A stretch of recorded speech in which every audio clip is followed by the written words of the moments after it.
The Cooper Paradox. Seattle, November 24, 1971. The air in Agent Leo Vance's lungs carried the familiar, damp cocktail of the Pacific Northwest, salt spray, exhaust fumes, and the oppressive, perpetual drizzle of late autumn. It was a world away from the steaming, malarial heat of the Mekong Delta. Yet Vance often felt the same anxious, coiled tension here in the orderly, fluorescent-lit halls of the Seattle FBI field office. He was 32, a decorated combat veteran, and haunted by a 2-year tour in Vietnam that had stripped him of any youthful illusion regarding human conduct. He sought order. He sought logic. He sought the quantifiable enemy. He was pouring himself a stale cup of coffee when the noise started. Not a siren. The sirens were outside. But the frantic, high-pitched jangle of the internal line, a sound reserved only for things that broke the established, bureaucratic peace. A secretary, her face pale beneath her heavy makeup, rushed to his desk. "Agent Vance, they're diverting the 305 flight from Portland. Bomb threat. Hijacking. Northwest Orient. You need to get to the airport immediately." Vance grabbed his jacket and his service weapon, already moving. Details. Minimal. Male suspect. Demanding money. He's calm, apparently. Calm. That single word, relayed through the frantic switchboard operators, settled like a stone in Vance's stomach. The hysterical ones were easy. The calm ones were the predators. The FBI staging area at Seattle-Tacoma International Airport was a chaotic mesh of flashing blue and red lights, but Vance noticed the odd stillness surrounding the actual aircraft. Northwest Orient Flight 305 sat isolated on a distant taxiway, a dark, silent aluminum cigar in the rain.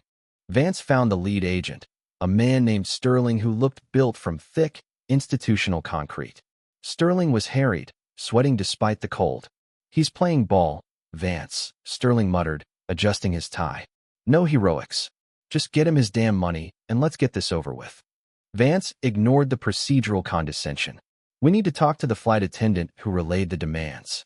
Now, he was led to a drab office where Florence Schaefer sat, clutching a chipped ceramic mug. She was composed, almost unnervingly so, but her eyes, wide and fixed, betrayed the seismic shock she'd just endured. Vance introduced himself, his voice low and deliberate. He wasn't looking for facts. He was looking for nuance. "Tell me about him, Florence," Vance prompted gently. He introduced himself as Dan Cooper. Sat in 18C. Just a businessman, you know. Dark suit, trench coat, wore a very nice, conservative tie, and a clip. He ordered a bourbon and soda. When he finally called me over, he was smoking. Filtered cigarette. He was polite. Vance leaned in, ignoring Sterling's impatience. "The note. How did he give it to you?" "He just handed it to me. Quietly. I put it in my purse, thought it was a discarded phone number." Then he leaned in and said, very softly, "Miss, you'd better look at that note. I have a bomb." Florence shuddered, finally allowing a tear to track a path down her cheek. I opened it. He showed me the contents of his briefcase. Wires. Red sticks. He seemed disappointed I didn't panic. Vance examined the photographs of the note. The handwriting was neat, almost elegant. It read, "I have a bomb in my briefcase. I want $200,000 in negotiable American currency. Unmarked $20 bills only. I also want 4 parachutes, 2 primary and 2 reserve. At 5 p.m., I want the plane refueled. No police or other surprises. I will let the passengers go in Seattle." The demands were professional. The insistence on $20 bills made the money heavier and harder to carry, suggesting a man with high physical confidence. But the parachutes? 4 of them? Why? Did he say anything about his background? Vance asked. No, but when I brought him the bourbon, he was looking at the plane. Not out the window, but at the structure. He knew where the tail stairs were, Agent. He knew. And the tie clip? Yes, a very distinct piece. Almost like an old-school emblem. Gold, I think, but polished. Very clean. While Vance was debriefing Florence, the FBI team scrambled to gather the requested items. The money was collected from local banks, a mountain of cash that felt symbolically heavy in the chaos of the airport. Vance fought tooth and nail to have the serial numbers recorded. Sterling resisted, arguing it would take too long, but Vance's cool, logical fury prevailed. "If he's gone, Sterling, those numbers are all we have. Our only hope of tracking this phantom into the dark. As the money and parachutes were prepared for delivery, Vance positioned himself near the tarmac. He watched through the driving rain as the ground crew approached the 727. He had requested a hidden listening device be placed during the refueling, but the pilots vetoed the idea, citing Cooper's detailed instructions. The delivery was made, the cargo loaded. Vance felt a profound, unnerving silence as the truck pulled away. A few moments later, the passenger door opened, and one by one, the passengers were allowed to deplane, all looking shell-shocked but miraculously unharmed. The 727, now stripped of its witnesses, remained on the taxiway with only Cooper and the minimal crew remaining. Vance knew the final act was about to begin. Cooper was now the sole antagonist against the entire might of the federal government, and he was winning. At 7:40 p.m., Flight 305 began moving, accelerating down the runway and ascending back into the black, rain-swept sky, headed toward Reno, but flying at an unusually low altitude and slow speed. Exactly as Cooper had demanded. Vance stood rooted to the spot, the relentless rain soaking his suit. He knew, with the chilling certainty of a man who had seen combat, that the true chase was beginning now. They had given Cooper the tools for escape, and somewhere out there, over the dense, unyielding forests of the Pacific Northwest, a well-dressed man with a quiet voice and a distinctive tie clip was preparing to jump into the most formidable darkness America could offer. Vance looked down at his own hand, noticing the familiar tremor that always returned when the enemy became truly invisible. The tie, the note, the jump, it was all a setup. And the FBI, by following orders, had become complicit in the perfect crime. Reno, Nevada, November 25, 1971. The landing in Reno was anticlimactic. After the desperate rush of the night, the plane, now an inert crime scene, sat under floodlights on the tarmac, quiet and cold. A collective sigh of exhausted fury emanated from the FBI agents who had chased Flight 305 through the night, only to arrive hours later to an aircraft containing nothing but empty seats and the lingering scent of stale cigarette smoke. Agent Leo Vance felt the weight of the unsolved crime instantly. The media circus was already forming, a ravenous, loud beast demanding answers from the tired, shame-faced agents. Vance ignored the cameras, his focus solely on the aircraft. This wasn't a crime scene, it was a crypt. He led the small, specialized technical team onto the Boeing 727. The rear stairway, or air stair, was still slightly ajar, having been lowered by Cooper before his jump. The metal was iced over, slick with rain and wind shear. The sheer audacity of the jump, performed at 10,000 feet into a violent, stormy night, was staggering. Vance ran a gloved hand over the cold metal, trying to imagine the final, decisive moments of the perpetrator. Vance moved quickly to Cooper's seat, 18C. It was here, in this vacuum of evidence, that the investigation truly began. The technical team meticulously dusted, vacuumed, and cataloged. The cabin was spotless, a testament to Cooper's planning, yet a few telltale ghosts remained. First, tucked deep into the fabric crease of the seat cushion, they found 2 strands of what appeared to be coarse animal hair, possibly beaver or rabbit fur. The second find was a cluster of cigarette ash and 2 discarded filters. Vance knelt, studying the ash. It was a specific brand, easily traceable but mundane. The third item was the most significant, resting unobtrusively between the seat and the window frame, a black, polished metal tie clip. It was elegant and understated, but upon closer inspection under a flashlight, Vance saw the engraving. It wasn't a commercial pattern. It was a tiny, intricate motif, a stylized wing surrounding an anchor, or perhaps a parachute rigging hook. It looked official. It looked military. Vance carefully placed the clip into an evidence bag, the cold metal feeling strangely warm against the plastic. This, he thought, this is the thread. The prevailing hypothesis in the FBI command center, a chaotic mess of coffee cups and shouting, was that Cooper was an experienced paratrooper. Vance agreed, but the theory was too broad.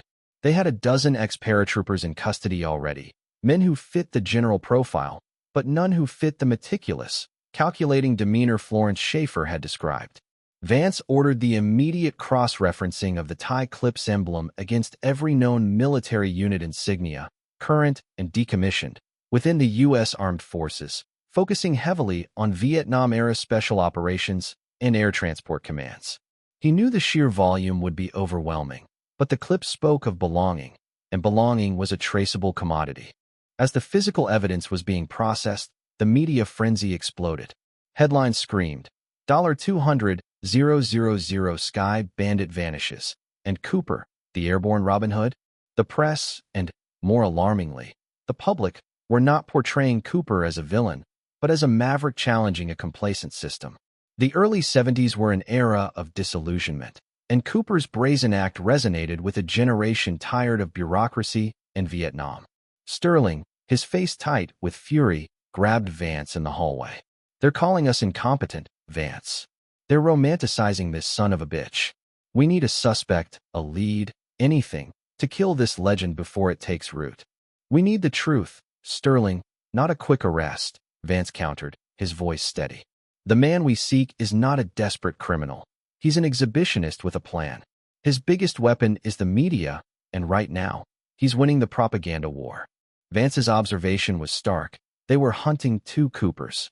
The real one, the calculating operative, and the mythical one, the folk hero forged by headlines. The FBI was under immense pressure to prioritize the latter, to give the public a scapegoat, but Vance refused to let the real man fade into the background. His next lead came from a minor aviation enthusiast interviewed by the Seattle police. The source pointed out that the name Dan Cooper was identical to the hero of a long-running, popular French-Belgian comic book series, an ace pilot and Canadian Air Force officer. The revelation hit Vance like a punch. Cooper hadn't just picked a random alias. He was leaving a calling card. It was a taunt. It was theatrical. Vance confronted Sterling with the new information. "He's mocking us, Sterling. He's telling us this was a show. This isn't just about the money. This is about making a point. He's a player in a game he designed." Sterling scoffed. "A comic book reference? You're chasing children's drawings, Vance, while a criminal is loose with federal money." But Vance knew better. A man who uses a comic book alias and demands specific $20 bills and 4 parachutes is meticulous. He analyzed the choice of the 727, noting that only this model had the specific rear air stair that could be lowered in mid-flight, a detail only an aerospace professional or a pilot would know. Vance began separating the facts from the noise. The facts suggested a highly trained, technically proficient individual with a military background and a strong knowledge of aviation and paratrooping tactics. The noise suggested a system-shaming rebel. The two images, Vance realized, were likely the same man. He spent the remainder of the day buried under stacks of military discharge papers, meticulously checking service records against the technical demands of the hijacking. He felt the cold pressure of time, knowing that every minute he spent checking a mundane detail was a minute Cooper gained to disappear entirely. The tie clip, the fur, the comic book name, these weren't just clues.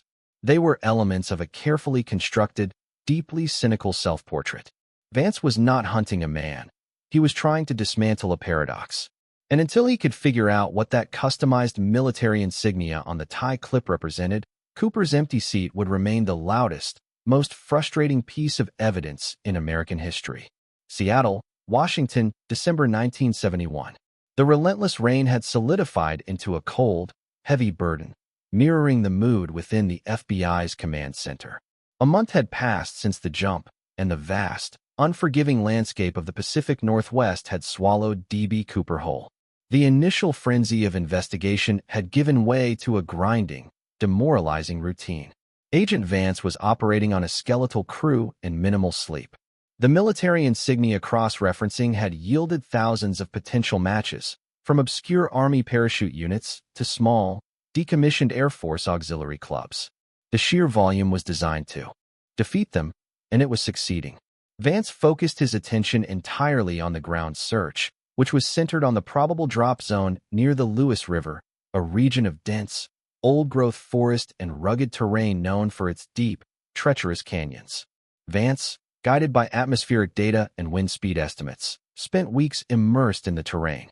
He stood one morning knee-deep in freezing mud, the smell of wet earth and pine needles overwhelming his senses. Helicopters buzzed overhead, their noise swallowed quickly by the massive canopy. He watched dozens of federal agents and National Guardsmen methodically grid-search the area.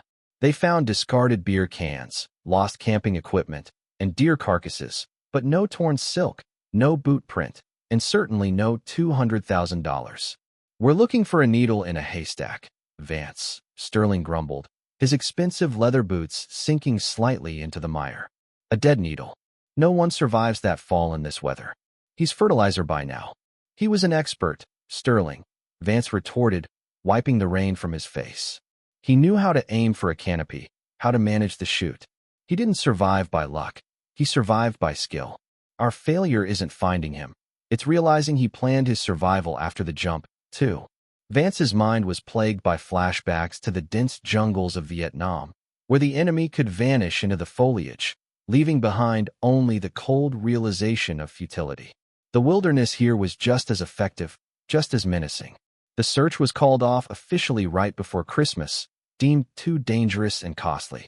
The FBI issued a public statement suggesting that Cooper had almost certainly perished in the jump, a calculated move to quell the mounting public fascination and shame the Bureau felt. Vance knew it was a lie, a capitulation to public relations. He refused to close his file. He began focusing on the financial trail, the $200,000. He had ensured the serial numbers were recorded, and now those numbers were circulated globally. Yet, the money remained silent. "Think about it," Vance argued with his lone remaining dedicated analyst, a tired young man named Hayes. "If he lived, he needs to spend it. If he spends it, the numbers pop up. The fact that they aren't means he's not spending it in bulk, or he's not spending it at all." This led Vance to a new hypothesis: money laundering, or, more audaciously, burying the cash. Cooper wasn't just a crook, he was a meticulous planner. Meanwhile, the legend of D.B. Cooper grew. Newspapers were running pieces on Cooper sightings across the country. Folk singers wrote ballads about the man who robbed the system and flew free. The FBI was mocked relentlessly on late-night television. Vance felt the isolation intensify. His obsession with the truth was turning him into an outcast within his own organization. He revisited the black tie clip, his single, tangible piece of evidence. Hayes had managed to trace the small, customized military emblem to a specific, highly obscure unit, a special air movement group operating out of Fort Bragg in the early 1960s, a unit specializing in delivering sensitive materials to remote locations. The pin was unique to a handful of officers and warrant officers. One name stood out: Walter Dunn. Dunn's file was thin but suggestive. He was a proficient parachute instructor and pilot, known for his calm under pressure and, significantly, for his growing, radical anti-establishment rhetoric in the late 60s. He had been quietly discharged, officially marked deceased, in 1968 after a reported training accident where his body was never recovered. The timing of his death was suspiciously convenient, occurring right before a scheduled audit of the highly classified equipment he managed. Vance stared at Dunn's grainy black and white photograph. Dunn was slightly older, sharper around the eyes, but the bone structure, the confident tilt of the chin, it matched Florence Schaefer's initial description of Dan Cooper almost perfectly. "He didn't die in '68, Hayes," Vance said, his voice barely a whisper. "He vanished. He created his own alibi 4 years before he jumped out of that plane." The realization was a shock of adrenaline. Cooper wasn't a sudden criminal. He was a ghost, a professional shadow who had been planning his ultimate score for years. He had used the chaos of the late 60s to create a new identity, the ultimate vanishing act. But Vance couldn't share this. He knew that the moment he presented a deceased officer as his prime suspect, Sterling would shut down his investigation for chasing phantoms. Vance pulled the file closer. The trail hadn't gone cold. It had merely gone underground. He was no longer looking for a man who jumped. He was looking for a man who had successfully died once before. And in the freezing silence of the Seattle winter, Vance decided he would pursue Walter Dunn alone. The official search was over, but the personal hunt had just begun. Portland, Oregon, February 1980. The relentless ticking of the clock had become the soundtrack to Leo Vance's career. 9 years. 9 years of the D.B. Cooper file sitting, cold and mocking, on his desk. Vance was now 41, his hairline receding, his intensity undiminished but overshadowed by a weary professionalism. The The case had become his identity, a self-inflicted exile within the FBI. He was known as Cooper Vance, the agent who lived in the shadow of the one who got away. The official file was gathering dust in a remote warehouse, perpetually marked inactive, unsolved. The FBI had moved on, focusing on the rising tide of organized crime and drug trafficking. Vance, however, continued his self-mandated, solitary vigil, occasionally running the recorded serial numbers through the automated banking systems, a purely mechanical exercise that never yielded results. The ghost of Walter Dunn remained a ghost. Then, one rainy afternoon in February 1980, the phone rang. It wasn't the familiar, mocking quiet of the cold case.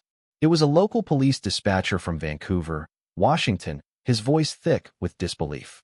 "Agent Vance, we have something. Near Tina Bar, Columbia River." Vance didn't wait for details. He drove south to Oregon with a speed that startled his colleagues. Tina Bar was a small, desolate stretch of beach on the Columbia River, close to where the Lewis River, the supposed jump zone, met the larger waterway. At the scene, a couple stood shell-shocked beside a young boy who was nervously kicking at the sand. The boy, digging near the riverbank, had unearthed 3 disintegrating bundles of $20 bills. They were rubber-banded together, heavily water-damaged, and covered in algae and river muck. Vance knelt, feeling the brittle paper. The odor was of decay and cold river water. The moment was electric. After 9 years of silence, the phantom had finally whispered. He personally verified the serial numbers. They were a perfect, irrefutable match, part of the $200,000 ransom paid to Dan Cooper. The total found was just under $5,800. The rest remained missing. The finding ignited a media firestorm far greater than the original hijacking. "Cooper lives," screamed the tabloids, quickly followed by "Cooper is dead." The uncertainty was absolute. Vance, ignoring the renewed chaos, treated the bundles of cash as the most critical evidence he'd ever held. He brought in hydrologists and forensic experts. He needed to know 2 things. When did the money enter the water, and where did it come from? The analysis was a grueling process. The money's decay suggested it had been in the water for some time, but the fact that it was bundled indicated it had been buried or placed in a container that disintegrated over time, releasing the cash only recently. The hydrologists confirmed Vance's long-held suspicion. The money could not have simply floated from the FBI's initial, hastily assumed jump zone. If it had entered the river system there, it would have washed out into the Pacific long ago. The currents and the level of decay suggested the money had entered the Columbia much further west, near the confluence of the Washogal River, or perhaps even closer to the coastline. This revelation was devastating to the original FBI investigation, but validating for Vance. It meant the entire 9-year search had been focused on the wrong patch of wilderness.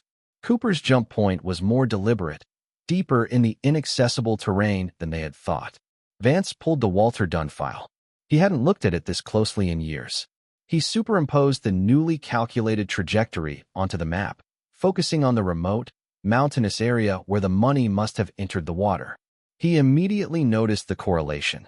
This corrected drop zone was strikingly close to the last reported, but unverified, location of the supposed dead pilot, Walter Dunn, before his training accident in 1968. Dunn had a known history of using a remote, privately owned hunting cabin in the heavily forested foothills of the Cascade Range, not far from the Washogal confluence. A cold, analytical certainty settled over Vance. Cooper had survived the jump. He had landed in the most remote area possible, secured the money, and executed the final phase of his plan near Dunn's cabin. He didn't make a clean getaway, Hayes, Vance told his analyst, pointing at the map. He had a secondary landing zone, a safe house, a way to disappear. He survived the fall, but something happened afterward. Why bury the money if you intend to spend it? The recovered cash was both a triumph and a taunt. It confirmed that the culprit was Walter Dunn, but it also confirmed that the remaining $194,200, and Dunn himself, were still hidden somewhere in the vast, silent wilderness. Vance felt a new surge of energy, fueled by 9 years of failure. The ghost had left a trail, and this time, Vance was the only one who knew precisely where it led. He requested authorization for a new, targeted search of the specific region surrounding Dunn's suspected cabin. Sterling, now an assistant director, was cautious but granted the request, less out of belief than out of a desperate need to finally close the case that haunted the Bureau. Vance was going back into the woods, but this time, he had a map drawn in 20s, provided by the ghost himself. Washougal Mountains, Washington, spring 1980. The new search, funded by the brief hysteria of the Tina Bar find, was a far cry from the massive, disorganized military operation of 1971. This was a surgical strike, precise and obsessive, led by Agent Vance. He had a tight team of 5 men, specialized in wilderness extraction and forensic mapping, and their target was clear: the remote mountain cabin historically linked to Walter Dunn. The cabin was exactly as Vance had envisioned, a crude, hand-built structure nestled deep in the heavily forested foothills, accessible only by a difficult logging track. It was abandoned, covered in moss, and utterly silent. The air inside smelled of stale wood smoke, decay, and time. Vance and his team meticulously processed the cabin, a painstaking effort that revealed Dunn's meticulous preparations. Tucked beneath loose floorboards, they discovered detailed topographical maps of the Washougal wilderness, marked with precise coordinates and escape routes, all centered around the Columbia River confluence. They found hand-drawn schematics of the Boeing 727's aft air stair mechanism, confirming Dunn's intimate knowledge of the aircraft. Most damningly, hidden inside a hollowed-out log, Vance found a small, spiral-bound notebook. The handwriting was identical to the hijacked note. This wasn't a log of the hijacking, but a philosophical journal detailing Walter Dunn's gradual radicalization. The entries painted a portrait of a brilliant man consumed by disillusionment. Dunn wrote of the Vietnam War as an ultimate betrayal, not just of American ideals, but of the soldiers themselves. He spoke of the system as an unbreakable machine that devoured the honest and protected the corrupt. The money is nothing. The act is everything. They will search the mountains for gold, but they will never look for an idea. The disappearance is the final statement of a man who was already dead to the system. Vance realized the money was merely the prop for the performance. Dunn's motive was purely political and psychological, a protest executed with military precision. He hadn't wanted to be rich. He wanted to be free and legendary. Vance then traveled to Fort Bragg, interviewing Dunn's former comrades. He learned that Dunn had been obsessed with the idea of a perfect ghost, a man who could erase his identity entirely.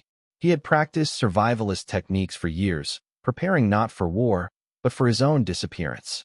One retired sergeant recalled Dunn saying, "The hardest part of a great escape isn't getting out, it's staying out." Back at the cabin, Vance focused on the remaining mystery. Where was the rest of the money, and where was Dunn? If he had planned everything perfectly, he wouldn't have left the $5,800 at Tina Bar. It implied a failure, an interruption. They searched the area around the cabin for several days. They found a shallow, disturbed patch of earth near a creek bed, suggesting something had been buried and later disturbed, perhaps by an animal or a heavy storm. Vance knelt, feeling the emotional weight of the spot. He theorized. Dunn survived the jump, made it to the cabin, and buried the ransom, the money found at Tina Bar being a small spill from the main cache. But shortly after, he suffered a fatal accident, perhaps a misstep during a supply run, or a complication from a jump injury, leaving him unable to retrieve the remaining cache or complete his final escape. The river, swelling over the years, might have eroded the creek bed, carrying the small bundle downriver to Tina Bar 9 years later. This theory offered a grim form of closure, yet the lack of a body or the main cache of money meant it was still only a theory. Vance knew his superiors would dismiss the journal entries as the ramblings of a lunatic, not proof of identity. He needed the physical truth. In a final, desperate act, Vance ordered a deep-dive sonar search of the creek and the nearby riverbank. He knew he was running out of time before the FBI shut down the costly search again. He stood by the river, holding the tie clip. It was the only piece of Cooper that had remained with him since the beginning. He was closer than any man had ever been, standing in the very place where the ghost had lived his brief, second life. But the wilderness, Dunn's ultimate protector, still refused to relinquish its secrets. The trail, though warm, remained incomplete. Columbia River Gorge, Washington, summer 1980. The sonar search of the Washougal Creek proved fruitless.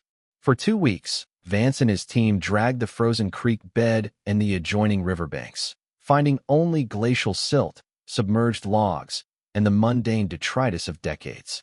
The remainder of the $194,200, the true jackpot, was gone. It was either buried deeper than their equipment could reach, swallowed by the massive, unpredictable Columbia River, or, most likely, had already found its way back into circulation through unknown, untraceable channels. Vance stood on the riverbank, holding the waterlogged, philosophical journal of Walter Dunn. The meticulously planned map in the cabin, the professional jump, the calculated alias, it all spoke of brilliance. The discarded money and the missing body spoke of a fatal error. The gap between the two defined the Cooper paradox, the perfect plan executed by a man who was ultimately defeated by nature or by his own hubris. His superiors, led by a weary assistant director Sterling, were ready to call it quits. "We have the tie clip, Vance. We have the jump plan. We have the motive, thanks to the journal. We have the partial money recovery. It's enough to state definitively that Walter Dunn was D.B. Cooper, and he perished shortly after the jump. We can't find a body that the river or the wildlife claimed 9 years ago." Vance knew Sterling was right, pragmatically speaking. They had solved the who and the why, but the lack of the where and the what happened next meant the case would remain technically cold. The public, and certainly the media, would never accept a dead-end theory without a corpse and the cash. In a final, desperate gesture, Vance revisited the tiny patch of disturbed earth near the cabin, the place where he suspected the main cache had been buried. He didn't use equipment. He used his hands, digging into the cold, damp soil until his fingers were raw. He found only the deep, intertwined roots of the ancient cedars. Just as he was about to give up, his hand brushed against something smooth and soft, buried several inches down. It wasn't money. It was a small, canvas pouch, tightly sealed and preserved by the clay. Inside the pouch, Vance found only two things: a fresh and used $20 bill, crisp and untainted by the river, and a single, perfectly preserved, white feather. The $20 bill, unsullied, was not a part of the ransom money. It was a regular bill. Tucked beneath it was a small note, written in Dunn's elegant hand. "The act is the escape. The money is the anchor." Vance looked at the pristine bill and the feather. He understood. The feather symbolized flight, freedom, and the lightness of being. The $20 bill, crisp, clean, and legal, was Dunn's final message. He hadn't wanted the ransom, not really. He had wanted to prove he could beat the system, vanish, and leave behind only a symbolic gesture of his triumph. The ransom was meant to disappear. The idea was meant to endure. Dunn had taken only what he needed, and left a small, final taunt for the man who would eventually find his trail. Vance pocketed the items. He knew he couldn't present them to Sterling. They were too symbolic, too open to interpretation. They were not evidence for a jury. They were evidence for a soul. 30 years later, the years passed. The D.B. Cooper case never formally closed. It became the FBI's favorite embarrassment, an eternal footnote in the history of crime. Vance retired 2 decades later, a highly respected agent whose greatest professional achievement was solving a crime he could never officially close. He was sitting in a dimly lit bar in Seattle, a city now gleaming with tech money, but still perpetually gray. He was watching the news, a segment marking the anniversary of the infamous skyjacking. The host was interviewing various experts, arguing about Cooper's fate. Was he a former Green Beret? Was he a disgruntled airline employee? Was he still alive in South America? A young man at the bar, probably a software engineer with his expensive jacket, turned to his friend. "Man, I still love that story. The guy just flew away, took the money, and stuck it to the man. Legendary." Vance quietly nursed his bourbon. He had the tie clip at home, in a safe box, along with the crisp $20 bill and the white feather. He knew the name, Walter Dunn. He knew the motive, profound disillusionment. He knew the end, a cold failure in the remote wilderness. But watching the young man's admiring gaze, Vance finally understood the true weight of the paradox. D.B. Cooper, the myth, would always be bigger than Walter Dunn, the man. Dunn failed to achieve the perfect life, but Cooper succeeded in achieving the perfect legend. Vance smiled, a weary but genuine smile. He had solved the case, not by finding a corpse or the money, but by understanding the story. The truth belonged to him alone. He finished his drink, stepped out into the Seattle rain, and walked away from the endless, fascinating shadow of the empty seat.